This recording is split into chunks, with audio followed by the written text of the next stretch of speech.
queria que você abrisse sua Bíblia em Lucas 17. Um panorama muito interessante, Molina. Benji, eu não sei qual é o nome dos outros líderes aqui, mas enfim, acredito que ela pode trazer uma importância muito forte, fundamentos muito fortes para esse tempo. Amém? Para esse tempo de avanço, né?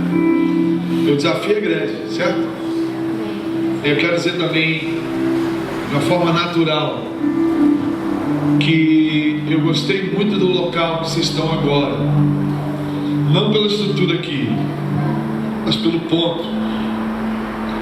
Façam o melhor placa que puder, não economize para isso, faz um negócio bonito, faz um negócio top, que todo mundo que passa nessa loja fala assim: que lugar lindo, tem uma igreja que é mais bonita que a loja toda. É isso.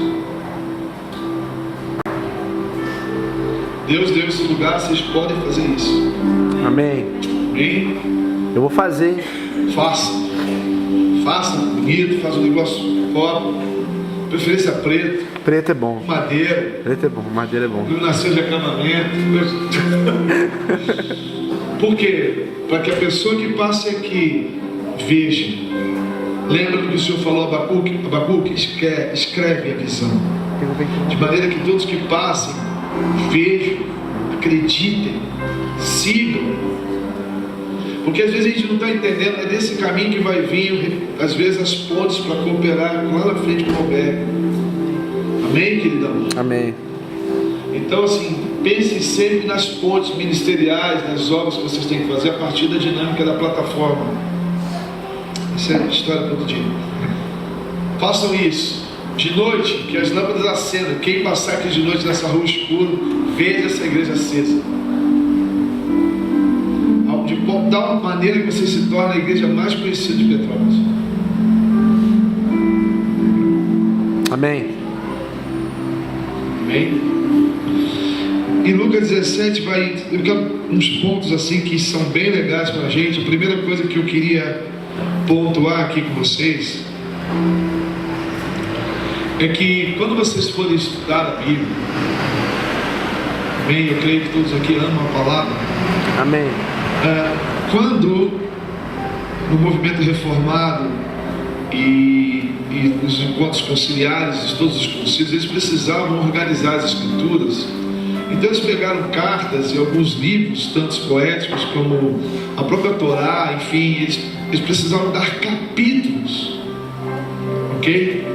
É por isso que você, quando abre o livro, os quatro evangelhos, as cartas de Paulo, você vai encontrar o capítulo 1, mas eu queria dizer para você, tome cuidado com isso, porque às vezes um tema ele percuta pelo menos 3 capítulos, muitas vezes. Então às vezes você lê um capítulo e você diagnostica, e você tira um diagnóstico de algo, mas muitos assuntos eles são pontuados em 3 capítulos para definir um ponto.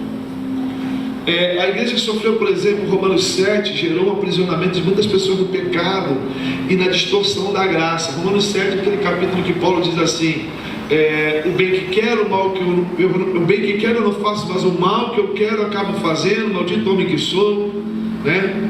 E durante muito tempo muita gente sustentou pecado e doutrina de pecado debaixo dessa limitação, tipo assim, se Paulo cometia erros mesmo querendo fazer o bem, quem dera sou eu. Quantos conheceram pessoas com esse tipo de discurso? Pastores pregando sobre isso.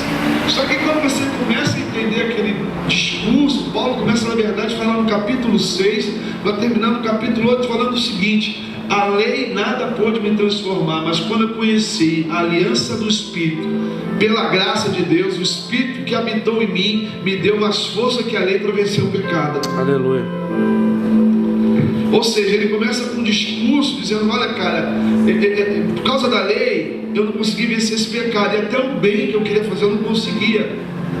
Mas quando eu comecei a ter uma vida no Espírito, então eu comecei a vencer esse eu que me destrói, que quer me levar para o pecado. Então é só um exemplo para te dar do que nós vamos falar aqui. Jesus muitas das vezes começava um tema e ele entrava em parábolas para concluir um propósito. Essa manhã eu gostaria de falar com vocês sobre uma visão de conquista. Amém. Uma visão de expansão, uma visão de crescimento saudável. Eu não quero falar de modelos, eu não quero falar de padrões mágicos de crescimento de igreja, mas eu estou falando o seguinte, uma coisa que eu aprendi com o pastor Márcio Valadão. Ele dizia assim, cara, fica tranquilo, que qualidade gera quantidade. A igreja que anda em Cristo, cheia do Espírito Santo, ela não cresce porque tem modelos, ela cresce porque Deus dá o crescimento. Amém? Amém. Esse texto aqui é muito bacana, eu queria deixar para o aniversário de vocês, porque é um texto para mim, é um ponto profético, um ponto na curva desses dias. É uma palavra de avaliação para um tempo como chamado de hoje. Ok? Lucas capítulo 17 começa a falar aqui no versículo 11. Quero falar aqui desse ponto. Diz assim: no caminho de Jerusalém passava Jesus pelo meio de Samaria de Galileia. Ao entrar numa aldeia, saiu no encontro 10 leprosos que ficaram longe e gritaram dizendo: Jesus, mestre, compadece de nós. Ao vê-los disse Jesus: ide mostrar aos sacerdotes. Acontecendo que eles foram purificados. Um dos 10, vendo que fora curado, voltou, dando glória a Deus em alta voz, e prostrou-se com o rosto à terra aos pés de Jesus, agradecendo-lhe, e era samaritano. Então Jesus perguntou: não eram 10 os que foram curados? Onde estão os 9? Não houve porventura que voltasse para dar glória a Deus, senão esse estrangeiro? E disse: levanta-te e vai, a tua fé te salvou. E logo em seguida, agora ele começa a interrogar pelos fariseus sobre quando viria o reino de Deus. Jesus respondeu: não veio o reino de Deus com visível aparência, nem dirão ele aqui ou ali, porque o reino de Deus está dentro de vós. Se você pegar o texto dos 10 leprosos soltos, você não vai entender de repente o que Jesus está falando, o que a Escritura quer dizer. Jesus começa a falar dos dias do reino, mas primeiro ele começa a falar de um perfil de mobilidade, um perfil da igreja, um perfil social antes da vinda do reino. Ele começa a falar do reino a partir de um perfil, e ele usa os 10 leprosos para dizer uma figuração de dias que antecederiam o reino. Conseguem compreender? E ele começa a falar sobre 10 leprosos que, mesmo curados, e mesmo hebraimitas ou religiosos ou judeus, se é que você pode colocar assim, somente o estrangeiro ou o samaritano volta para agradecer. Isso é muito sério, porque esse texto aqui na verdade está pautado em 1 Timóteo capítulo 4. Do que fala 1 Timóteo capítulo 4? De dias de apostasia. Então, meu querido, eu queria dizer para você que nós somos muito corajosos, porque nós estamos plantando igreja em dias onde as pessoas estão abominando a igreja. É por isso que você precisa de entender que os níveis de resistência espirituais, os níveis de resistência sociais, os níveis de resistência morais e os níveis de resistência religiosos nesse tempo são absurdamente gigantescos. Muito se fala dos avivalistas do século XVII ou do século XVIII. Eu queria ver esses caras hoje.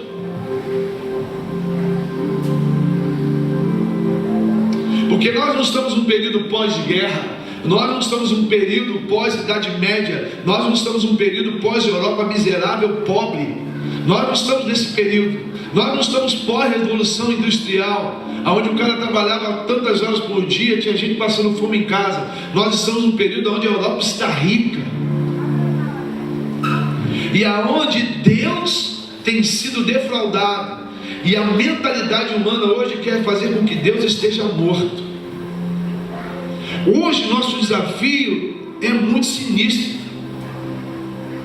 porque como a palavra mesmo diz, nos últimos dias a grande Babilônia cairia. Apocalipse capítulo 12 em diante. Por quê? Porque Babilônia tem a ver com o espírito relativismo. O nosso desafio hoje, desculpa, não o nosso desafio hoje não é mostrar para a pessoa que ela é pecadora ou pregar o arrependimento. Nosso desafio é muito maior que isso. É fazer a pessoa entender as consequências disso, porque existe um prazer irremediável, que mesmo a pessoa sabendo que ela está indo para o inferno, ela prefere viver o prazer nessa vida, mesmo sabendo que vai para o inferno. Naqueles dias, você falava do inferno, do fogo consumidor, as pessoas temiam o inferno, porque ainda temiam a Deus. Nós estamos lidando com uma geração que não acredita mais em Deus e quer viver essa vida, que vai vir com consequências. Eles não estão preocupados com isso. É muito interessante quando você chega lá em 1 Reis, no capítulo 18, quando você vê Elias no Monte Carmelo desafiando os profetas de Baal, os enviados de Jezabel. Olha que coisa interessante, eu vou ler isso aqui. 1 Reis 18, versículo 20. Então enviou Acabe mensageiros a todos os filhos de Israel e ajuntou o profeta no Monte Carmelo. Então Elias chegou ao povo e disse: olha o que ele diz ao povo: até quando conchechareis entre dois pensamentos? Duvidarei entre dois pensamentos. Se o Senhor é Deus, segue. Se é Baal, segue. Então nos dias de Jezabel, fala comigo, Jezabel, espírito de relativismo. Jezabel, espírito de relativismo. Quando Elias quer estabelecer um altar para o Senhor e lutar para que o reino seja estabelecido nos critérios de Deus, ele chega diante do povo e fala assim: sabe qual é o problema de vocês? Vocês o tempo todo ficam para lá e para cá com dúvidas no pensamento. Escuta uma coisa, cara: o diabo não quer tirar ninguém da igreja, o diabo não quer afastar, levar ninguém para o inferno. O diabo quer fazer com que os irmãos que estão dentro das congregações tenham dúvidas, e um dia sirvam a Deus, um dia sigam a Baal. No culto eles têm um comportamento, enquanto crentes com comportamento, falam de coisas com comportamento, falam de coisas complexas, santas, cara, alinhamento, convergência, que um negócio que fica assim, uau! Mas tem uma vida que não respalda essa postura. Uma vida financeira que não responde a essa postura, uma vida familiar que não responde a essa postura, uma vida educacional que não responde a essa postura, uma vida de intimidade com Deus que não responde a essa postura, uma adoração que não responde a essa postura. Ou seja, dualidade, muita dualidade. Então Jesus começa a falar que toda essa Então toda essa percepção dualista, relativista, babilônica, humanista, porque a síndrome do relativismo é produto do humanismo. Concorda comigo? E o que é o humanismo? Eu negocio para lá e para cá, para que no final o meu eu seja saciado. Por que eles são dualistas? Porque eles querem estar bem com todo mundo. O importante é que a minha vontade se cumpra. Então todo homem egoísta é babilônico, e todo babilônico é relativista.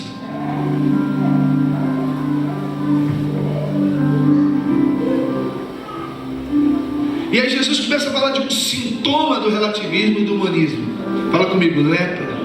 Lepra. O que é a lepra? A insensibilidade.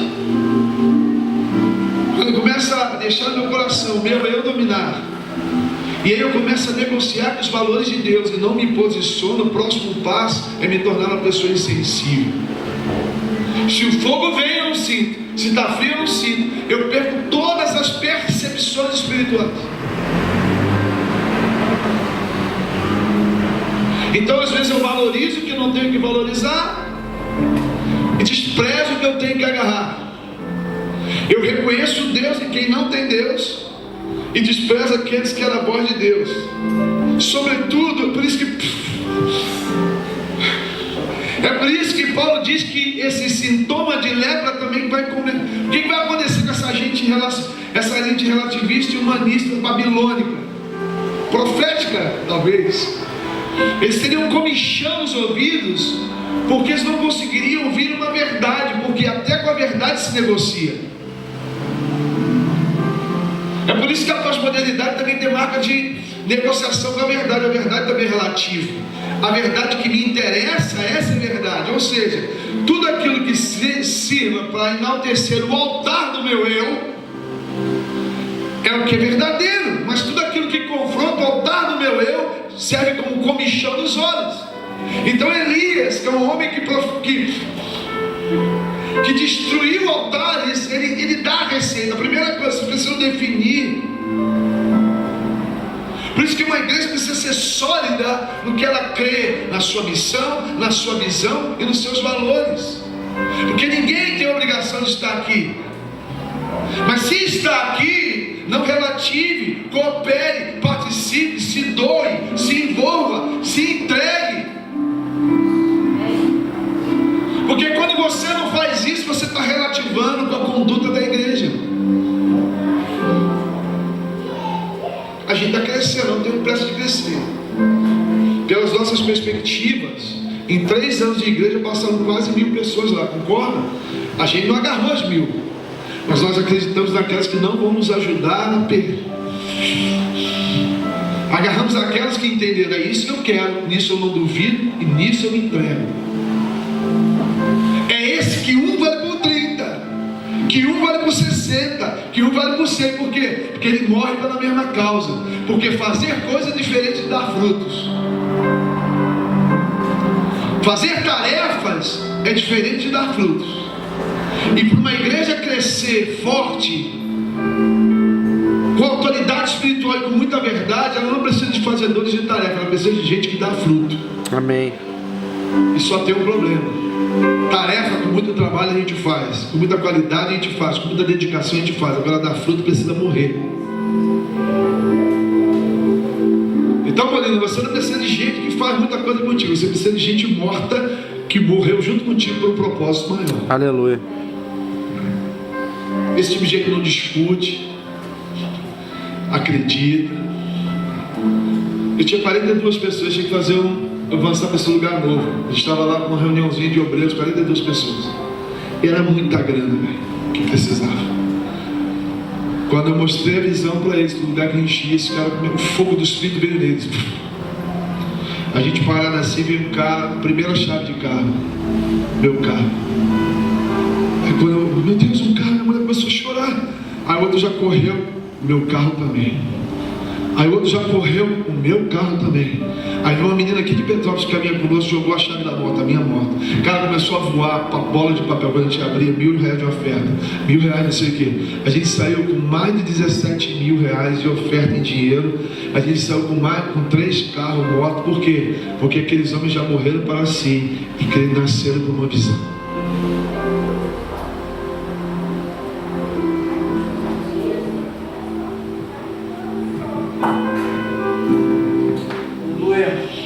Não é fazer coisas, é morrer por uma causa.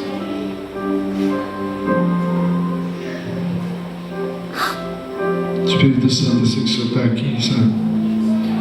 Renova os seus filhos. É muito difícil conviver com o leproso, cara. Você está falando do fogo de Deus, o cara está. Você está falando, o cara está frio, está faltando alguma coisa, cara.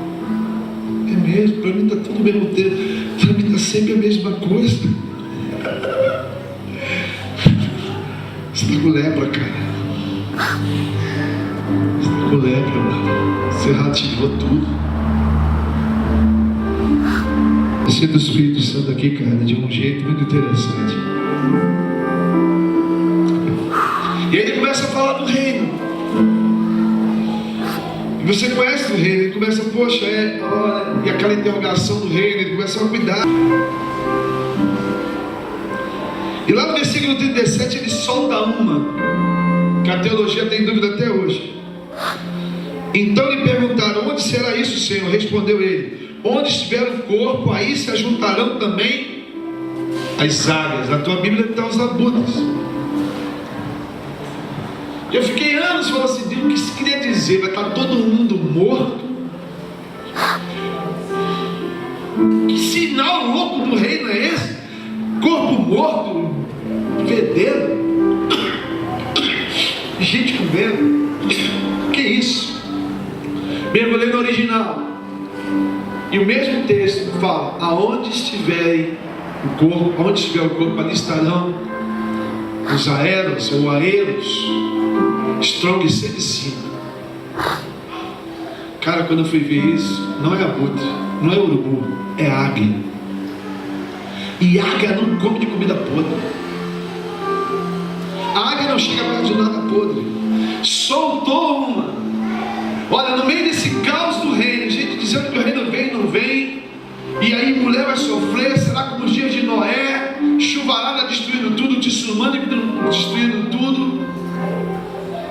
Vai morrer gente pra caramba, mas eu tenho uma coisa para te dizer: onde tiver o corpo, ali eu tenho, as águias estarão perto. E o que ele falou vai se cumprir. Vamos adorar a Deus, ficar tranquilo, tirar onda.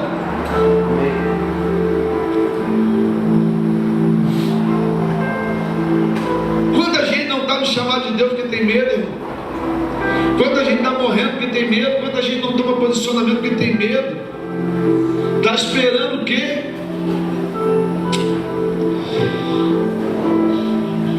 Pode continuar aqui. Amém. Pode aprender, você edita essas coisas. Eu quero que você saia daqui confuso. Eu quero que você saia daqui para tomar um posicionamento da sua vida. Terceira coisa, ele fala do jovem rico, um cara religioso, top, fazia tudo. Mas escuta uma coisa: no chamado de Jesus Cristo, ele vai achar o teu ponto vulnerável. Fica tranquilo. Jesus precisa colocar uma cruz, um prego certinho nesse lugar. Ele era um cara top, ele era 30 anos de evangelho, cumpriu todas as leis, sabe? Filho de pastor. Mas eu percebo que Cristo, quando nos chama, Ele sabe encontrar aquilo que ainda não foi crucificado com Ele. Nesse menino, Jesus encontrou a riqueza e falou assim: cara, você precisa crucificar isso aqui. Nos dias que vêm, irmãos, escute, esses dias, a próxima década, ela será terrível. Eu tenho falado sobre pornografia. Quero até convidar vocês, a gente vai ter um seminário sobre pornografia lá. Você não tem noção do que é a pornografia. A OMS não reconhece, a Organização Mundial de Saúde não reconhece pornografia como doença psíquica. Mas alguns psicólogos já reconhecem. Eu sou um desses que acredito. Eu não sou psicólogo, mas sou da área e acredito que a pornografia é a base de toda a devastação sexual desse século. E uma das linhas psicológicas é que a pornografia causa retardo educacional. Você pode perceber que todo menino que é estimulado sexualmente cedo não consegue concluir os estudos. Todo jovem que começa a se masturbar com 10, 11 anos e se torna viciado em masturbação, começa a apresentar distúrbios educacionais. Tem algum professor aqui? Pode consultar em qualquer colégio.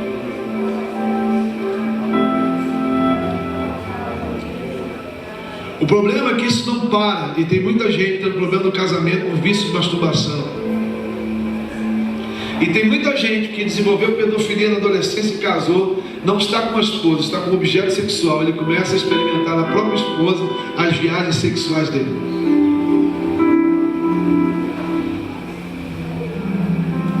O que eu quero dizer é que o índice da pornografia vai gerar lá na frente distorção sexual de todos os gêneros. Uma sociedade compenetrada em sexualidade pouco concentrada em causas mais amplas. Você quer ver uma coisa? Há 10 anos que o Brasil não tem uma discussão e uma luta, com exceção daquele problema que teve da moeda, da moedinha, do aumento da passagem. De lá para cá, o Brasil só vai para a rua para lutar por sexualidade. O Brasil não vai para a rua para lutar pela essa política, o Brasil não vai para a rua para lutar pelas questões econômicas, o Brasil só vai para a rua para defender a sexualidade. Por quê? Porque a sociedade brasileira é extremamente visitada de pornografia. Isso se faz lá e aqui dentro da igreja. Então, quando eu vejo Jesus detectando pontos estratégicos, Jesus está falando: eu vou capacitar um povo, eu vou achar exatamente um lugar que eu preciso te converter para aquilo que vem. O jovem rico, ele era um cara top em tudo, só que faltava uma coisa: eu aprendi algo em Cristo. Deus não nos chamou para fazer algumas coisas boas, Ele nos chamou para fazer todas as coisas corretas, entende? Por que Saul é reprovado no seu ministério? O Porque Samuel diz assim: o cara mata todos os amalequitas, ele mata alguns. Quando Deus nos chama, Ele nos chamou para viver parte da nossa vida no reino. Ele nos chamou para a nossa vida ser totalmente imergida no reino. É diferente. Não existe reino parcial. Existe um reino total imerso para se crucificar tudo que sou, tudo que tenho ou que eu possa ter. E aí é loucura isso. Porque no versículo 35 ele conclui o capítulo falando do jovem do cego de Jericó. Olha que coisa louca. E esse cego de Jericó é muito interessante, porque ele é a manifestação de tudo que ele falou. Porque ele chega numa cidade chamada Jericó. Estamos juntos? E a primeira coisa que acontece é o espírito de resistência. O cara está cego. Olha que coisa linda. O cara está cego, ferido, machucado. E a primeira postura que ele tem que ter é clamar. Ele começa a clamar: Filho de Davi, tem misericórdia de mim. Olha que coisa linda. Então esse cego de Jericó é a manifestação de tudo que ele pregou. Aquele que clama pela justiça de Deus. Estamos juntos? É aquele que crê. Cara, quem está vindo aí? Aquele chamado Jesus. A posição geográfica que esse cego está, escute o que eu vou te falar. Esse era aquele tipo do cara que estava ali pedindo esmola, e cego, conhecido de todo mundo. Mas ele não perdeu a inocência. Quando Cristo passou, ele clamou, ele acreditou. E ele se expôs totalmente. E é muito bonito que Cristo chega para ele e fala assim: cara, o que tu quer que eu faça? Escute. Bem provável que ele vivesse daquela cegueira, né? Bem provável que o sustento dele fosse toda aquela vida mendiga. Eu quero terminar aqui. E sabe o que acontece, irmãos? O relativismo gera em nós uma vida parcial, ainda que não está bom, mas está tudo bem. Meu casamento não está muito bom, mas eu vou levando. A minha vida financeira não está essas coisas, mas eu vou levando. Está dando para entrar um, vou empurrando. Eu vou para a casa de Deus, assim, não tenho medo de, sabe? Mas eu vou levando. E aí ele toca, ele tange. Porque aquele jovem rico, ele fazia tudo, mas não estava tudo bem. Então esse cego aqui é a manifestação espiritual de tudo que ele pregou. Gente que está tudo quebrado, não está bom, não está tudo bom, mas eu quero te ensinar um caminho. Vamos mudar de vida? Então se levanta dessa miséria e começa a clamar. E não começa a reter mais nada. E não se contente com vida parcial, porque Ele nos chamou para ter vida e vida em abundância. Aleluia. E a profecia é linda, porque não é qualquer cego, é o cego de Jericó. De um lugar que quer se levantar contra o que Deus tem para a nossa vida. De uma muralha que quer impedir da gente avançar em Petrópolis para aquilo que Deus tem para a vida de vocês aqui. Existe um Jericó para vocês aqui, existe um Jericó para mim lá. Mas ninguém dá 7 voltas em torno de uma muralha sem querer muito, sem clamar muito, sem se expor muito. Escuta, gente, eles poderiam não ter ido para Jericó para ser uma coisa, eles poderiam ficar aqui por nosso leite e melzinho aqui. Foi o seguinte: eu não tenho uma promessa gigantesca, mas o que eu tenho aqui antes de Jericó, em Silgal está tranquilo, a uva não é grande, mas tem uma uvinha, a batata não é grande, mas tem batata. Olha, eu não vou ser nunca feliz, próspero, abençoado, eu nunca vou tocar exatamente, eu nunca vou numa nação, eu vejo todo mundo, sabe, eu vejo que Deus tem promessa, dar-te as nações como herança, eu tenho coisas grandes e ocultas para aqueles que estão em mim, mas para mim está bom, eu vou para um cultinho, eu vou para uma igrejinha, está tudo tranquilo, eu vou levando a minha vidinha. Isso não é a vida que Deus tem para nós, meu irmão.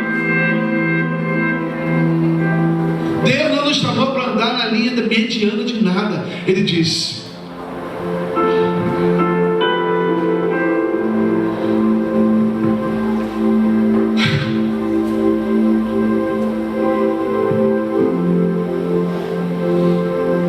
eu te farei cabeça. A gente sempre viu isso falando de dinheiro, né? Não. Eu te farei cabeça, não cauda. Sabe por quê? Porque aqueles que são cabeça influenciam. Aqueles que são cabeça discipulam. Aqueles que são cabeça mudam história de pessoas, influenciam faculdades, influenciam ruas, influenciam vizinhos, influenciam famílias. Você tem que ser cabeça para que a tua família se converta. Olha para você e fala, teu sobrinho fala, tio, eu quero brincar com você, tio, aquele monte de sobrinho teu fica em volta de você falando, tio, eu gosto de estar contigo, tio.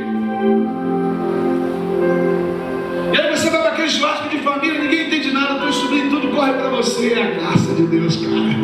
É porque essas crianças, Deus está dizendo para você assim, olha só, você vai influenciar os seus sobrinhos e eles vão se converter por causa do teu exemplo.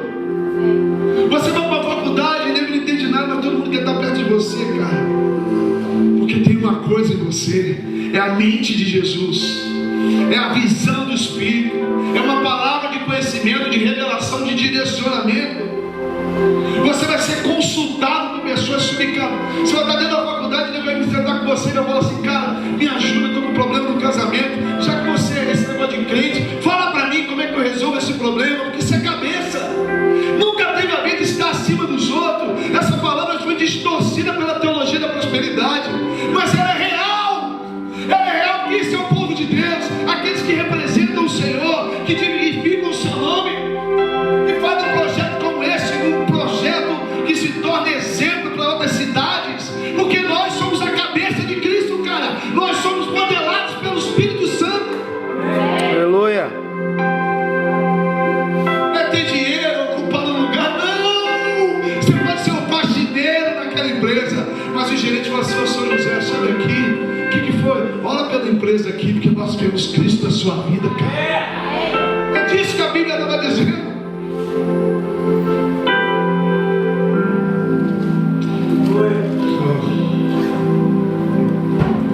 Mané Jericó, velho. Vamos para cima. Ser louco por Jesus, sabe, né? Estereótipo. É cair. É ser perturbador dos céus. Eu tenho um grande amigo chamado Júcio que fala isso. Nós precisamos perturbar os céus. E toda vez que eu encontrava com ele para ser discipulado, conversar com ele no início da subida da montanha, eu já ouvi ele falar, oh Deus, oh Deus. Eu ficava ouvindo de fora, meu coração queimava.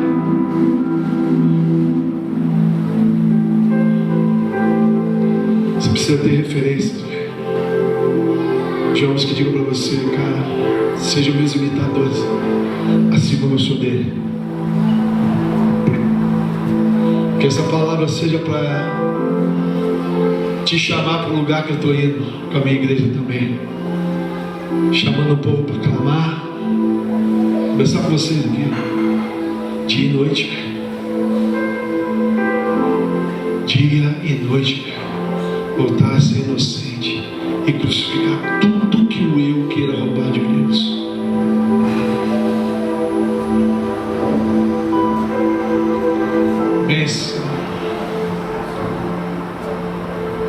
É isso que eu queria dividir com vocês, que eu queria impartir. Está na moda essa palavra, né? Mas eu quero ficar com... Obrigado pela oportunidade. Eu quero ser chato agora. Obrigado pela oportunidade, pastor, de poder dividir a palavra com os irmãos. O nosso conteúdo sempre é mais respaldoso do que a nossa retórica, e a nossa verdade sempre é mais poderosa do que a nossa teoria. Eu te abençoo com perda de sono pelas madrugadas. Eu te abençoo, cara. Você vai olhar carro zero e vai falar assim, cara, pra quê? Eu te abençoo que você não vai querer mais ficar entrando nas lojas para comprar nada. Eu te abençoo com uma insatisfação que só é saciada pela presença de Deus, cara. Você fala assim, cara, tá tudo tão bem. Que toda missão na sua vida que não coopere com o reino caia por terra. Que a tua única missão seja dar-me as nações por herança. Aleluia. Deus te abençoe.